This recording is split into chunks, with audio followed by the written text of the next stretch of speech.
All right, we got a really crappy problem with this master bathroom. I'm not sure if you guys will be able to see that. There's some cracks forming in the toilet. I'm not naming names, but somebody's been dropping too big of loads in this thing. I don't really want to deal with it if it breaks open. So we're gonna replace this thing today. Also, shout out to my mom for getting us this toilet light. It's a lifesaver if you're trying to pee in the dark. First, I'm just starting by twisting that little nozzle to shut the water off. Try to flush out as much of the water as we can. Then we're just gonna use some old towels and a sponge to try to get the rest of this water out. Oh, that's gross. Nothing like some toilet water.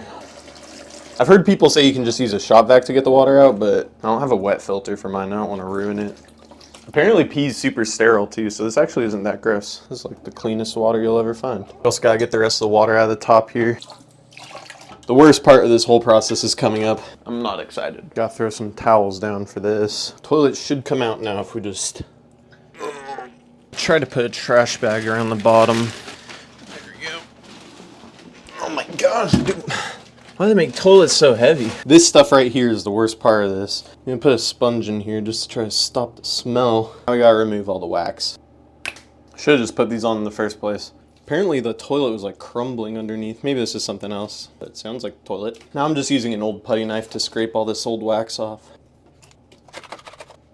Now we can go ahead and throw the new wax ring on. This one actually doesn't have any wax, which I heard is better. So I'll keep you guys updated if this ends up leaking. Just slide the other bolts in. Take the stinky sponge out. And that'll just sit on top like that. Also, don't worry about the wall not being painted. I'll get to it eventually. Not today, so I'm sorry if that hurts your OCD, but it'll get done eventually. I just gotta throw this top piece on and get it all hooked up. Now we'll test it and pray that nothing leaks. That's a fancy toilet right there. I'm not used to seeing all that. I'm for the first flush. Not seeing any water on the outside, so that's good. Now for the top part, the toilet seat. Soft close, wow. Now we're back in business, back doing business. Thanks for watching this crappy video. I'll catch you guys in whatever project I'm doing next.